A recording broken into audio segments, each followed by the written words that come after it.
Hello guys, मेरा नाम है गगन एंड स्वागत है आपका ऑनलाइन क्लासेज में। आज हम बात करने वाले हैं छंद के बारे में कि आखिर छंद क्या होते हैं। अगर मैं छंद की बात करता हूं बेटा, तो जितने भी आपके गाने होते हैं या जितनी भी आपकी रागनियाँ होती हैं, तो बेटा वे किस में बनाई जाती है? वो छंद को देखकर ही बनाए जाते हैं। और आपको जो गाने इतने प्यारे लगते हैं, इतने रोमांटिक लगते हैं, तो वो किस वजह से लगते हैं? क्योंकि वो डिपेंड करते हैं छंद के ऊपर। और अगर छंद ना हो तो क्या आपका गाना रोमांचक हो पाएगा? जी नहीं, बिल्कुल नहीं हो पाएगा, क्योंकि उनको देखकर बनाया जाता है मात्राओं के आधार पर। जैसे मैं एक गाना सुनाता हूँ, मोहब्बत बरसा देना तू सावन आया। तो ये जो गाना है, तो बेटा ये गाना, इसके अंदर कुछ 4 चीज़ें देखी जाती है। सबसे पहली चीज़ यति, गति, तुक, विराम। तो यानी कि आखिर यति क्या होती है? तो अगर मैं यति की बात करता हूँ, तो बेटा यति बोला जाता है अल्प विराम को। किसको बोला जाता है? अल्प विराम। क्योंकि अल्प विराम मैं इस तरीके से समझ लो, जैसे अल्प विराम बोला जाता है ठहराव को। तो गाने के अंदर क्या होता है बेटा? एक ठहराव होना जरूरी है।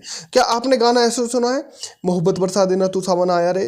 क्या आपने ऐसा गाना सुना है? नहीं। उसके अंदर एक ठहराव होता है और एक लय में गाया जाता है, तो उसको बोलते हैं, जो ठहराव होता है, यति। उसके बाद दूसरी चीज आती है बेटा गति। गति बोलते हैं उतार और चढ़ाव को। कोई गाना हाई पिच में बनाया जाता है और कोई गाना लो पिच में बनाया जाता है, या कोई रागनी या भजन उतार चढ़ाव में बनाया जाता है। जैसे मोहब्बत बरसा देना तू सावन आया। तो यहाँ पर बेटा हाई नोट और लो नोट यूज किए जाते हैं, यानी कि हाई पिच में गाना बनाया जाता है और मतलब रेंज उसकी बढ़ाई जा सकती है और घटाई जा सकती है। तो बेटा उसको बोलते हैं हम गति। और तुक और तुकांत क्या होता है बेटा? हर एक अंतरे के बाद में, या हर एक अंतरे के बाद में एक स्थायी लाइन गाई जाती है, यानी कि हर उसको कंटिन्यूसली रिपीट किया जाता है हर लाइन को, तो उसको बोलते हैं बेटा समान मात्रा आना। तो आज हम बात करते हैं छंद के बारे में कि आखिर छंद होते क्या हैं। तो सबसे पहले हमारा बेटा छंद की बात करते हैं, तो छंद की परिभाषा देख लेते हैं कि छंद की परिभाषा होती क्या है। तो छंद का काम क्या होता है बेटा? छंद को कहा जाता है कविताओं की आत्मा।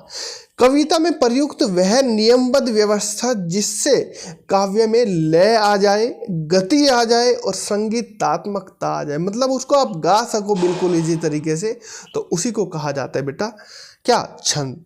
उसके बाद बात करते हैं बेटा छंद के प्रमुख तत्व कौन कौन से होते हैं।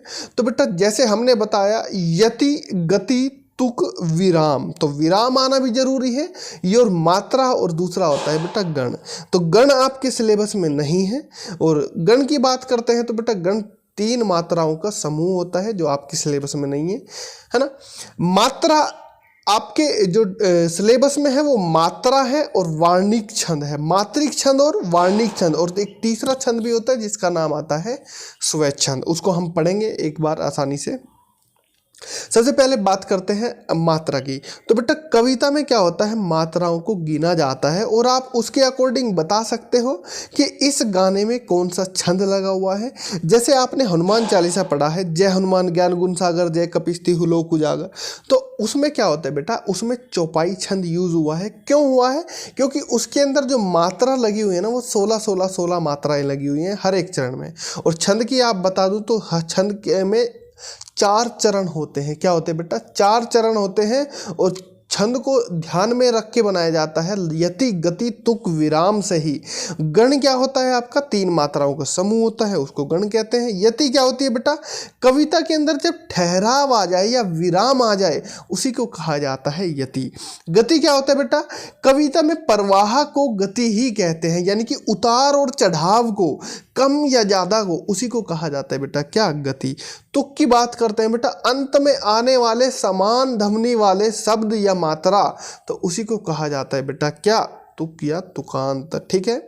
उसके बाद बात करते हैं बेटा छंद के प्रकार की, कि आखिर छंद कितने प्रकार के होते हैं। वैसे तो छंद आपके 3 प्रकार के होते हैं, लेकिन आपके सिलेबस में केवल 2 टाइप के हैं। सबसे पहला वार्णिक छंद और दूसरा मात्रिक छंद। जिसके अंदर वर्णों की संख्या निश्चित होती है उसको वार्णिक छंद कहते हैं, और जिसके अंदर मात्राओं की संख्या निश्चित होती है उसको कहा जाता है मात्रिक छंद।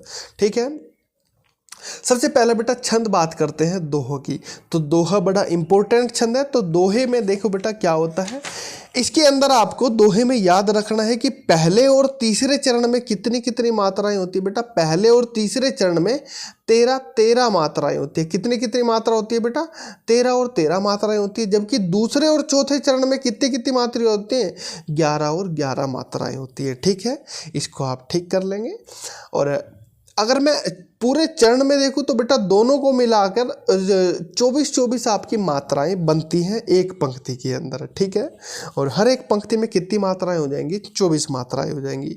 जैसे एग्जाम्पल याद रख लेते हैं इसका, रघुकुल रीत सदा चली आई, प्राण जाए पर वचन न जाए। तो बेटा इसके अंदर आप मात्रा की काउंटिंग करोगे तो ये दोहा छंद का उदाहरण है ना। उसके बाद बेटा बात करते हैं चौपाई की। तो चौपाई छंद में दिया हुआ है ये वाला, बट मैं आपको सजेस्ट करूंगा कि आप हनुमान चालीसा का कोई भी एक चौपाई याद कर लीजिएगा, कोई भी आप, है ना। तो उसको क्या हो जाएगा, 16 आप मात्राएं उसमें काउंट कर सकते हैं। ठीक है, तो इसमें क्या होता है, यति और विराम का विशेष ध्यान रखा जाता है चौपाई में। और इसके हर चरण के अंदर बेटा 16 मात्राएं होती है। हर चरण के अंदर, पंक्ति में नहीं होती हैं, हर चरण में 16 मात्राएं होती हैं। तो उसी को कहा जाता है बेटा चौपाई छंद। ठीक है, उसके बाद बेटा बात करते हैं रोला छंद की। तो रोला छंद में बात करूं बेटा, तो रोला छंद के अंदर होता क्या है, ये एक सममात्रिक छंद है जिसके हर चरण के अंदर 24 मात्राएं होती हैं। तो पहले चरण में बेटा 11 और दूसरे में 13 मात्राएं होती है। तो उसी को कहा जाता है बेटा रोला छंद। क्या कहा जाता है बेटा, रोला छंद। ठीक है, इसको आपको ध्यान रखना है। उसके बाद बेटा बात करते हैं हम सोरठा छंद की। सोरठा और दोहा बेटा आपस में एक दूसरे के उल्टे हैं। अगर पहले और तीसरे में इसमें 11 मात्राएं होती हैं तो दोहे में क्या होंगी बेटा, 13 मात्राएं होंगी। और इसके दूसरे और चौथी में 13 मात्राएं होती हैं तो दोहे में क्या होंगी बेटा, 11 मात्राएं होंगी। जैसे जब ही पंछी नीड को भोर भये उड़ जाए, है ना। तो इसको आपको याद रखना है। ठीक है, आपके सिलेबस में बेटा इतने ही छंद है। एंड आई होप आपको जो है बड़े ही अच्छे से छंद का वीडियो बड़े ही अच्छे से समझ में आया होगा। और अगर आपको वीडियो अच्छी लगी हो तो वीडियो को लाइक करना ना भूलें और अपने दोस्तों के साथ शेयर जरूर करिएगा। और अगर अभी तक आपने हमारे टेलीग्राम चैनल को ज्वाइन नहीं किया है तो जल्दी से जाइएगा और टेलीग्राम चैनल को ज्वाइन कर लीजिएगा। और अगर आप हमारे चैनल पर नए हैं तो जल्दी से चैनल को सब्सक्राइब भी कर लीजिएगा। मिलते हैं आपसे नेक्स्ट वीडियो में। Thank you for watching this video.